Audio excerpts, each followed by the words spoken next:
to the Truth in My Days podcast, where we defend the Word of God against the challenges of men. Hi, I'm Dana Torst, and welcome to another episode of the Truth in My Days radio program.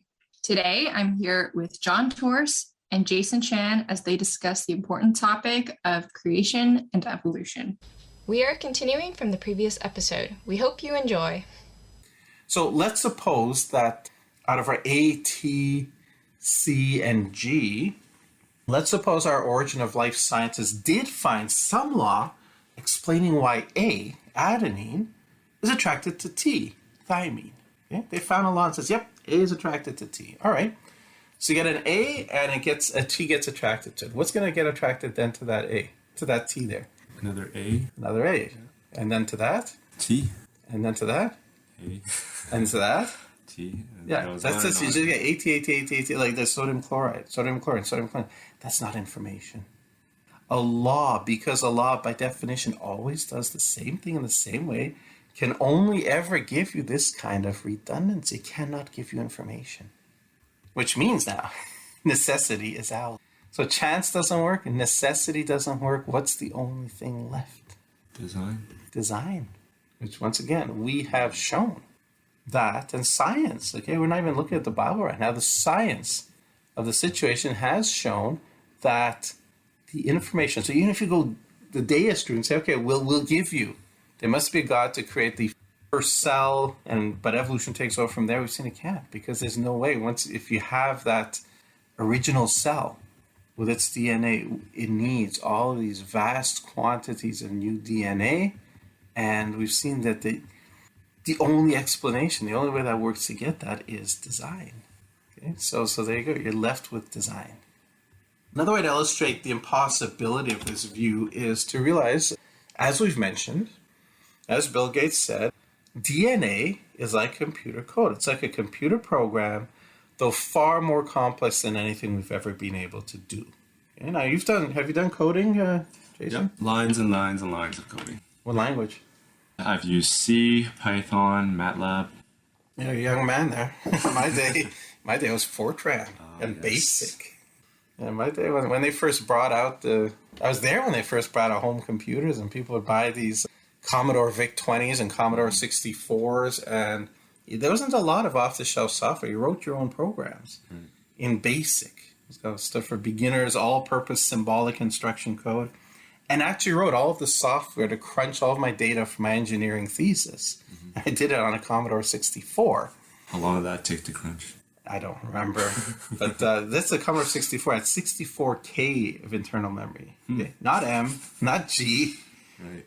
Ks. Yeah. And you could only use 39 of them because the rest was eaten up by the operating system. But this was the early days of computing. And the very first computer game was called Pong. I don't know if you've seen it. It's kind of made a comeback, a nostalgic comeback. But it's very, very, very simple. What you had basically is you had two vertical lines at each side, and you could move those up and down. And there would be, was actually a square. That's supposed to be the ball, but it was a square. And the ball would be coming towards you, and you move that vertical line up. It's supposed to be your paddle. And if you can get it in the way of the square would then bounce off your paddle and bounce off the wall, and then the guy on the other side would have to move his paddle, and so on. So that was, wow, a computer game. But if you look at the graphics, you would see like two vertical lines, one at the top and the bottom, a dotted line of squares down the middle, these two rectangular lines, one at each end, and your ball, which was a square. That was it. That was the graphics. If you get a more modern computer game, you've seen graphics for modern computer games, right? Yeah, they're really impressive these days. Yeah, how do you think it would compare to the graphics for Pong? I know games these days take like tens of gigabytes of storage. And they can look really real. Yeah. I saw this clip on YouTube from I thought it was from a movie. It looked so real. Yeah.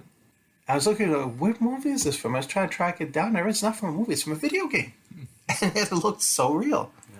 Now, but Pong is just, as I say, it's a couple of vertical lines, a couple of horizontal lines, and a block. So you can imagine the coding, okay, for Pong. It wouldn't be like the coding that you were talking about. So you take this computer program and you tell me, having done programming, what happens to computer program if you make random changes? If you like just randomly rub out a line here and just randomly insert letters into that line, what happens to the program? Yeah, it turns into garbage. Even a single tiny mistake or error can ruin your entire code. It could. It may not. Maybe it'll just hurt the functionality. But yeah, it could just crash the entire program.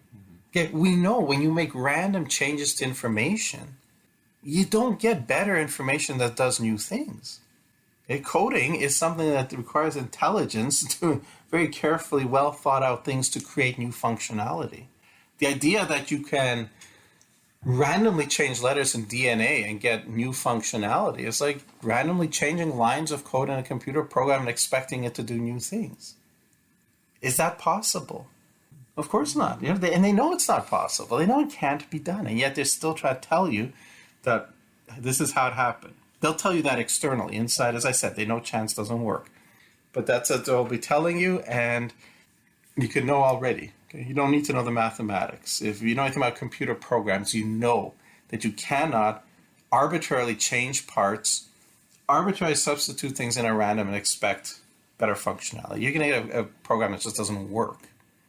So when you think about it, you realize this is what the evolutionists are trying to sell you. DNA is a program, and yeah, you can randomly change things, and it's going to get better. That's ridiculous. So I say, well, but sometimes, copying errors, it copies the entire gene or subunit of a gene, and so you see that's where you get the new information from. But that's like saying, okay, I got a page of information in a book. I'm going to do a photocopy of it. Do I have more information now? What do I have? The same. I have 2 copies of the same information. So that's not going to give it to you either. And at some point you have to wonder, do they know this? And they're hoping you don't? Because either way, it's not acceptable.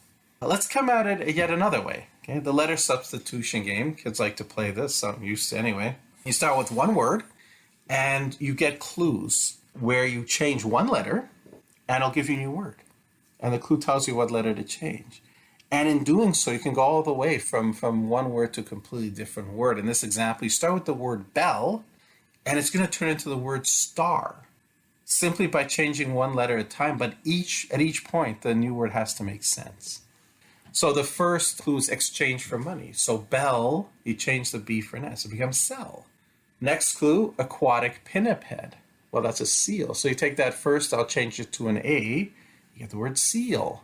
Next clue, to char the surface with intense heat. Well, you change that last L to an R and you have sear. And then celestial ball of burning gas. Well, take that E, change it to a T, and you've got star. So you have 4 letters. Randomly, you could change each one. If you change it by random, you have 25 possibilities for each one. If you do it randomly. 25, so it's just 309,625 different possibilities. So to go from bell to star by random chance, it's going to be 1 in 9 times 10 to the 21. Okay? How big is that? It's the equivalent to winning Lotto 649 100 times every single day for 270 million years. That's by random chance. But you saw by intelligence, we can do it in about 20 seconds. An intelligent entity can do it. Random chance can't. What do evolutionists try to do to get around this problem?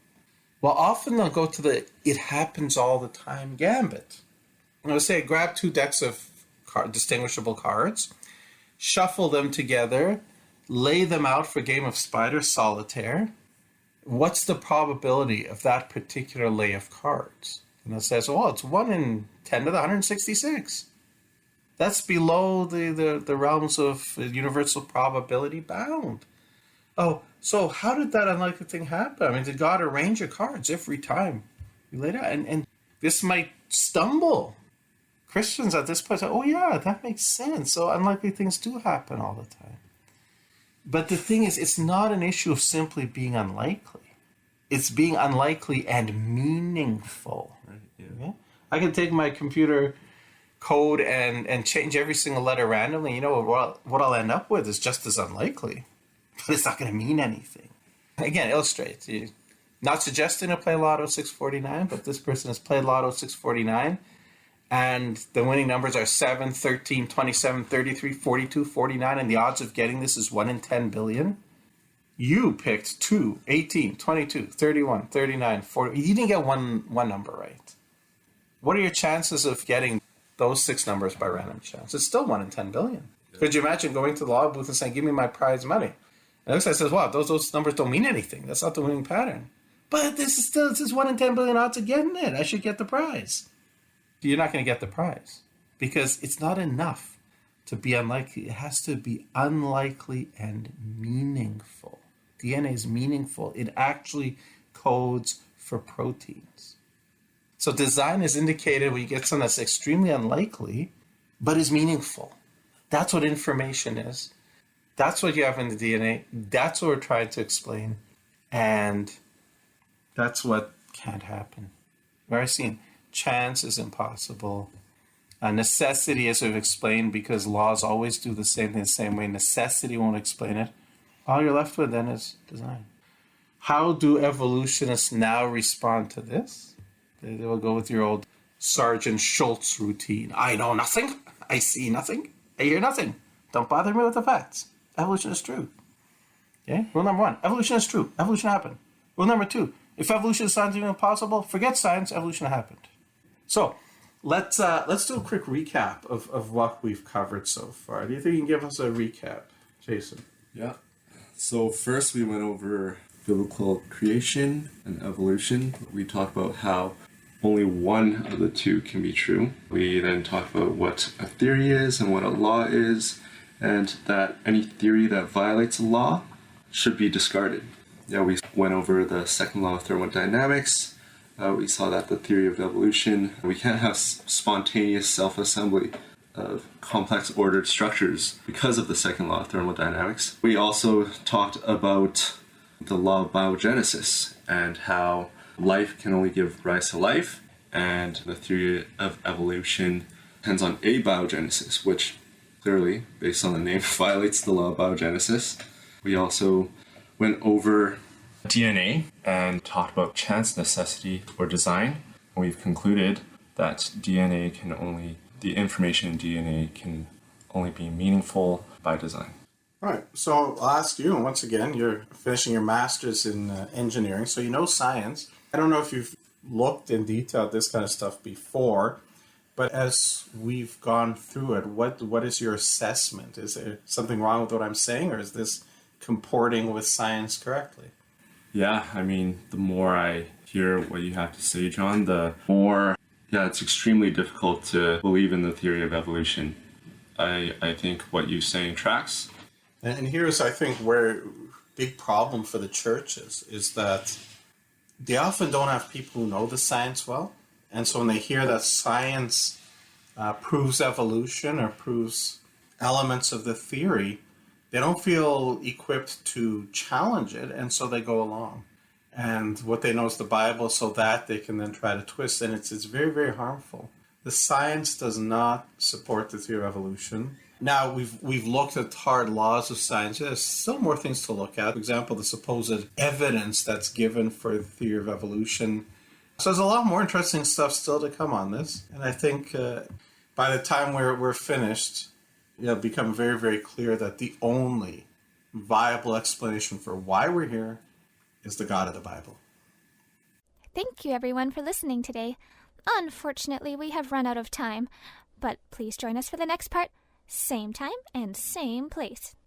If you enjoy our content and think this is important material, the best compliment you can pay is by sharing this with your friends and family. This helps us out a lot. Also, if you enjoyed today's program, please like, comment, share, and subscribe to this podcast. We would love to hear from you. Thank you for listening to the Truth in My Days podcast with John Torse. We would love to hear from you. Please feel free to share any questions or comments you may have. You can reach us on Facebook, Instagram, MeWe, and YouTube. Simply search Truth in My Days as one word. Again, Truth in My Days as one word, no spaces in between. And you can connect with us. You may also visit our website for more comprehensive material and to learn more about our ministry. Our website is truthinmydays.com. Thank you.